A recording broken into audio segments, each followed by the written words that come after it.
Muy buenas tardes a todos, bienvenidos a una nueva edición de Voz y Voto. Acá desde la redacción de La Voz. Fede, ¿cómo estás? ¿Qué haces, Flor? ¿Cómo estás? ¿Todo bien? Muy Siempre bien. los sábados por la tarde en la pantalla del 12. Programa especial hoy, va a ser diferente. Sí, y justamente estamos diciendo, arrancamos desde la redacción de La Voz, desde donde hacemos este programa. Hoy buena parte del programa va a estar dedicado a un tema cuya principal caja de resonancia fue La Voz del Interior, y hablamos de el escándalo, la polémica desatada en torno a la legislatura unicameral. ¿Por qué?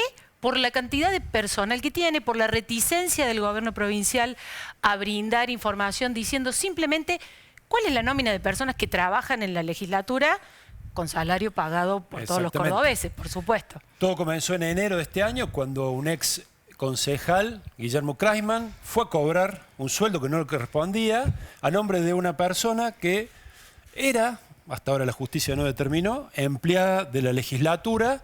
Kreisman terminó preso por esto y eso abrió una serie de cajas de Pandora dentro de la legislatura, donde empezaron a tener mucha repercusión la cantidad de personas que cobraban sueldos y que no podían justificar lo que hacían. El caso de Kreisman es el famoso caso de la empleada fantasma, así seguramente en alguna u otra medida todos los que nos están viendo lo han escuchado. Vamos entonces a hablar en el programa, vamos a meternos bien de lleno en este tema. Ya arrancamos, también vamos a tener una entrevista muy interesante con Jorge Fontevecchia sobre un libro que ha publicado hoy, también muy del momento, sobre el presidente Javier Milei, pero empecemos entonces con el tema legislatura, y para eso vamos a recibir a Verónica Supo. ¿Cómo estás, Vero? ¿Cómo están? Hola, Vero.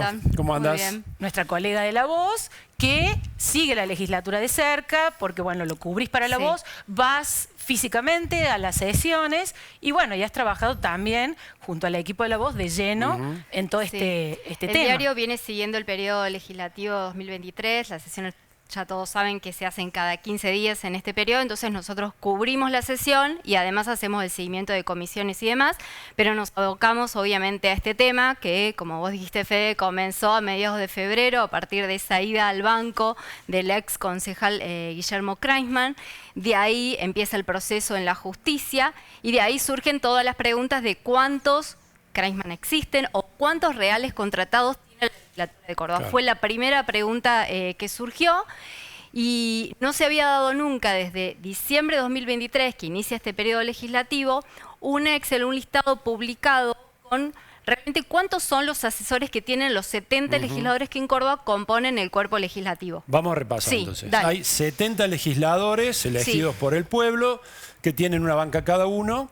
Y hay 389 empleados de planta permanente que cumplen las funciones administrativas y están todos los días ahí, o por lo menos se supone. A partir de esa cantidad de gente, ¿qué viene después? O por lo menos, ¿qué hemos averiguado hasta ahora? Fue un inicio, primero la interrogante para ver realmente cuánta gente está trabajando y cuánto nos cuesta a todos los cordobeses la legislatura.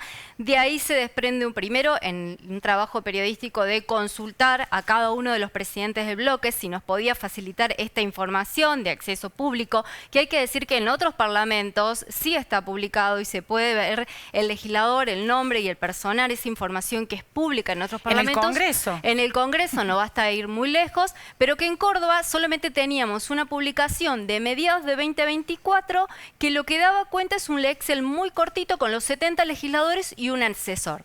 El resto no podíamos conocer comisiones, direcciones, el resto de contratados. Pero, y la consulta a los bloques, porque vos habitualmente cubrís legislatura, se proponen temas que a veces generan debate. Imagino yo que la oposición, por ejemplo, muchas veces está ansiosa por transmitirte información cuando cuestiona un proyecto del oficialismo. El oficialismo también se diferencia mucho de la oposición y seguramente te llegará mucha información contraria a los bloques minoritarios de parte del oficialismo. ¿Qué pasó acá? Cuando empieza lo de Kreisman, empieza un proceso. Primero recuerden que la vicegobernadora cita a todos los contratados, en ellos tienen que dar su rúbrica, dar cuenta que efectivamente trabajaban para la legislatura de Córdoba, pero en realidad ahí empezó a inquietarse más la legislatura. Recuerden que hay una paridad en esta legislatura, porque evidentemente no solo era una cuestión que molestaba y preocupaba al oficialismo, sino a algunos bloques de la oposición. Claro. Y ahí viene de bloque, entonces, en todo, claro, y ahí vino la pregunta, efectivamente, ¿cuántos son los contratados que tiene cada legislador? Hay que discriminar, tal vez la gente solamente pueda decir, bueno, pero ¿cuántos son los contratados? Pero ellos tienen segmentado cuántos son los contratados por legislador y cuántos por comisiones, cuántos por direcciones, cuántos por bloque, y ahí se empezó a abrir un abanico. Claro. Bueno, nosotros entonces... ¿Notaste alguna actitud distinta en alguna fuerza política que fuera transparente desde el inicio y respondiera rápidamente? En lo que fue la parte de la investigación, o sea, el trabajo periodístico que fue a consultar a cada uno, tiene 12 bloques la legislatura, se lo llamó a cada uno de los presidentes de bloque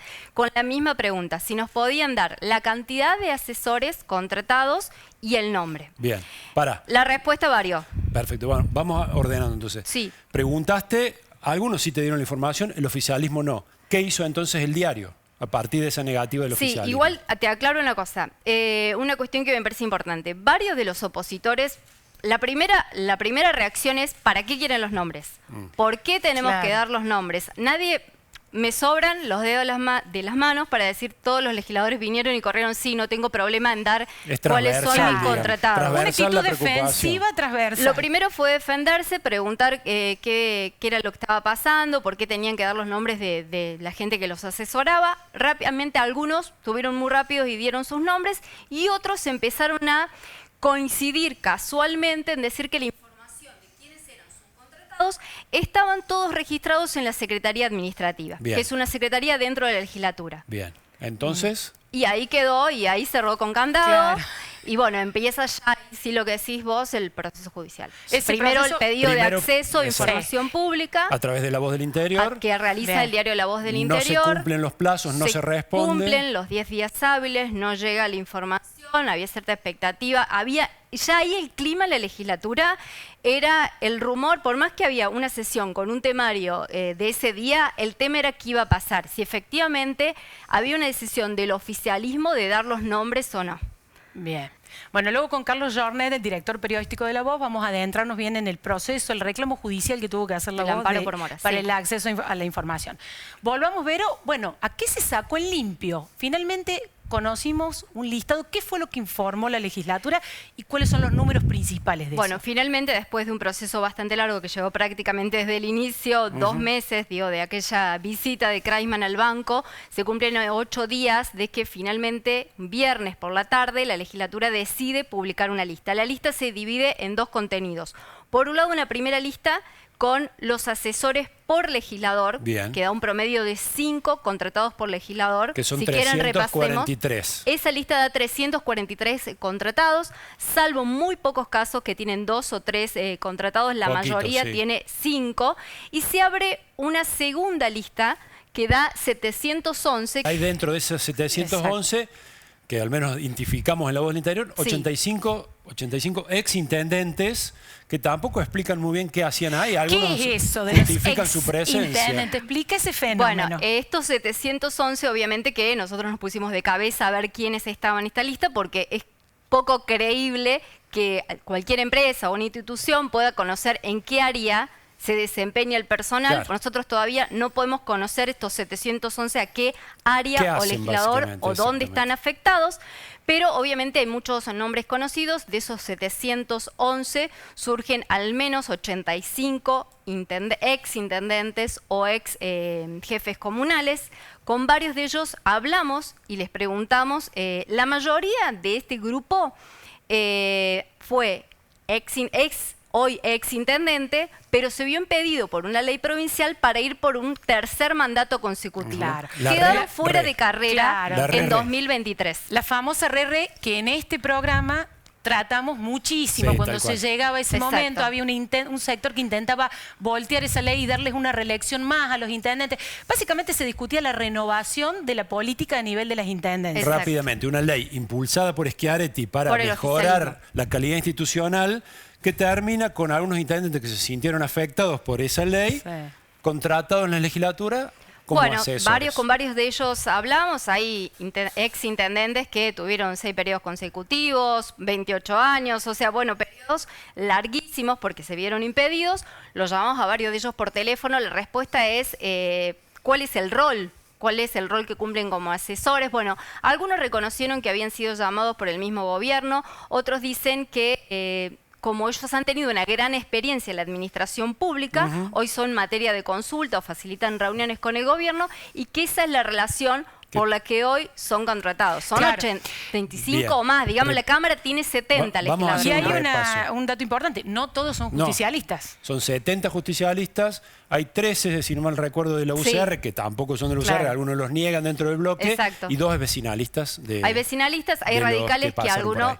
dicen no son ya radicales puros, ya Claro. están coqueteando con el gobierno. La cuestión es que es un número, imagínense, mayor al número de legisladores que tiene la Claro. legislatura. En Que total, aparte- Tienen que su propia legislatura. Quedaron fuera de la posibilidad de ser intendentes por una ley que trabó una reelección más con el objetivo sano de renovar, de generar renovación, Claro. de decir, esta persona ya tuvo su chance, que venga otro intendente. Y terminan siendo contratados por la legislatura por lo bajo. Es Porque, algo bueno, muy tramposo no para la querían ciudadanía. ex-intendentes enojados, ¿no? Porque podían trabajar. Claro. Hay gente no. que puede aportar mucho, ellos lo que Bueno. dicen son muy Tienen experimentados. experiencia. Saquen Tienen experiencia, es cierto. sus Perfecto, Vero. conclusiones. Sí. Repasemos entonces para cerrar. Dale. En total son, nombres más, nombres menos, 1.800 personas que cada fin de mes cobran del Contratado, Estado. paquete contratado tenés 1054. Exactamente. Tenés que sumar los empleados de planta permanente, 389, y tenés que sumar aquellos que figuran como monotributo. Los monotributistas que también que faltaron. aportan algunas tareas mensuales, otros llevan periodos un poquito más largos, pero también son monotributistas de los legisladores. Tal Bien, cual. uno imagina 70 legisladores y esa planta permanente, Debería y funcionar. aparentemente sería suficiente por ahí para un tema muy complejo contratar puntualmente a algún asesor, ¿no? Pero no, hay Bueno. más. ¿Querían estar bien asesorados? Están muy bien asesorados. Acá está. Bueno, esperamos entonces, lo que falta ahora es saber Sí. qué hacen los 711 para Lo que saber es importante, a quién responde, a ver, qué tarea sí, cumplen Sí, lo que y es por qué están importante ahí. es que esto recién comienza. Cada ciudadano puede hoy ingresar al portal de la legislatura, ingresa a datos abiertos, ingresa a la sección de personal y hoy sí se pueden conocer los nombres. ¿Es parcial? Sí, todavía Es no parcial. está completa porque hay un listado de personas que no podemos saber dónde están asesorando. Perfecto. Bueno. Buenísimo, Vero. Felicitaciones Muchas por el gracias. laburo. Vamos a seguir trabajando con eso. Exacto, vamos a seguir, así que toda la novedad que se vaya generando la vamos a tener también acá ¿Cómo no? en Voz y Voto. Muchas gracias. Gracias a Seguimos ustedes. nosotros con el tema, no se vayan porque vamos a seguir analizando el escándalo de la legislatura.